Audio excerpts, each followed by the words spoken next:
Welcome to TrekTrav, I'm Trav. We have the eugenics wars, we have Chekov writing, we have a Sulu-centric episode, and we have some really big Spock. Make sure to like, comment, and subscribe. Let's get into the review of Star Trek The Animated Series, Season 1, Episode 7, The Infinite Vulcan.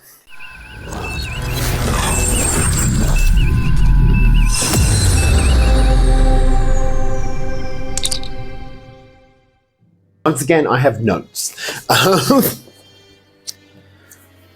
So this episode is written by Walter Koenig, who of course is Chekov, and it centralizes Sulu, which I really love. Obviously, there's some comradeship there, and adds some interesting lore, and it's generally, like, I was genuinely like, okay, very good.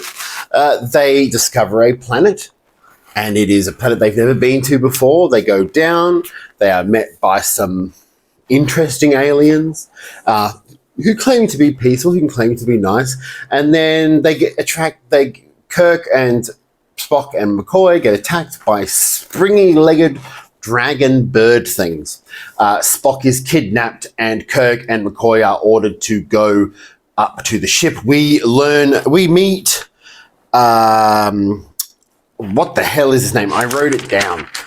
We met Caniculus, or Dr. Stavros Caniculus. He's number 5.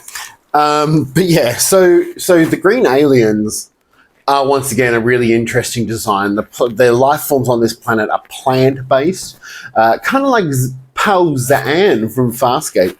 And they're trying to be nice. It's clearly James Doohan doing the voice of these aliens, which I don't mind. But I just pick it up every time he's a voice in anything. They come across as really sensitive and nice. We find out the planet is called Thylos. I'm gathering because the aliens don't have thighs. I don't know. But that's what the planet is called. We find out that the race has been decimated by a disease, of which a human brought, Caniculus, or the master, the one who controls them. He's probably the one who brought it and killed most of the species.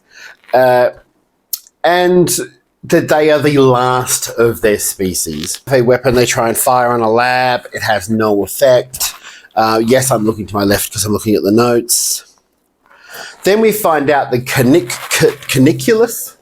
We find out the Caniculus was a part of the eugenics wars, and he had disappeared from them centuries ago to go and find a way to complete his work, which was essentially building a clone race, with which he is one.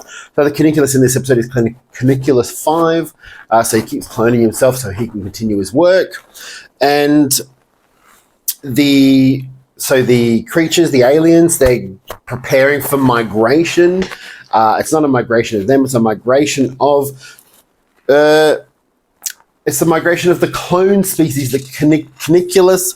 Honestly, his name is going to drive me insane. I'd rather just call him the Master, but then I get confused with Doctor Who. They go to so Kirk and McCoy go back, and they are trying to save Spock. They go to an underground city.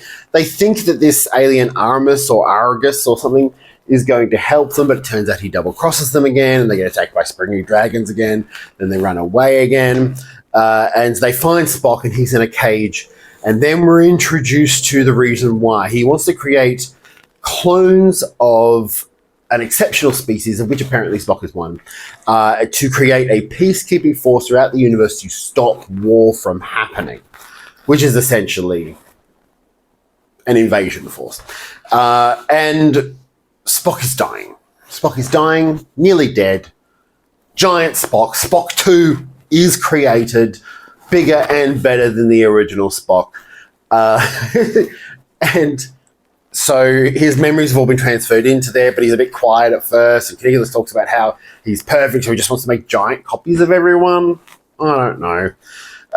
Giant Spock is talked to by Kirk, who talks about the IDIC and what it represents, and how having one overriding group of people is not a good idea. And he talks about how the Federation is peaceful. It's because they chose to be peaceful. It's not because they're being forced to be peaceful. Little bit of messaging in this, a little bit, but not like they go through the IDIC, they talk about the eugenics wars. There's a lot of like little Star Trek lore bits in this, which I quite like. We learn about Dr. McCoy's grandfather making some pesticide that kills plants, and apparently it just kills everyone in this area, or kills or puts them to sleep. I'm not quite sure. It kills the dragon people at least, and there's some fighting, random fighting. They just start fighting because obviously Kirk and they don't agree with the ideals, and I don't really know what's going on, but they use the pesticide. It works. And then suddenly they sort of convince Spock that it's not the right way to go. Caniculus sort of goes, oh, well, what will I do with myself if all of this has happened and the Federation is at peace? And he decides to help the alien plant people survive, which Kirk says is the ultimate gift you can give, is them surviving, and to save Spock. Spock 2, giant Spock, bigger and better than any of them before, gives little Spock a touch on the forehead and transfers his memories back in there. Don't know how that helps the health aspect, but the only thing I know about this episode is that I've seen stills from it before with giant Spock. Didn't know how it happened, didn't know why it happened. And genuinely, this is a solid episode. So apparently we have 2 Spocks in the Prime Universe that I didn't know about. Giant Spock does not die. He is staying with Caniculus to help him with his research. So if Kirk wanted to just get Spock back in Star Trek 3, he could have just flown to this planet and got Giant Spock back, and I'm sure there's some sort of shrinking apparatus in the Star Trek universe. It was a weird conclusion. It just felt like they were fighting, then suddenly Caniculus gave up, and then Spock decided to go this way, and it was a whole wishy-washy of a thing. Then there's a really weird, like beat where Kirk and Sulu seem to be flirting for a moment, and I was like, what the hell is going on there? But it was genuinely a fun episode, and I liked going back to the eugenics wars, and I think the animation looked nice. I think the aliens look cool.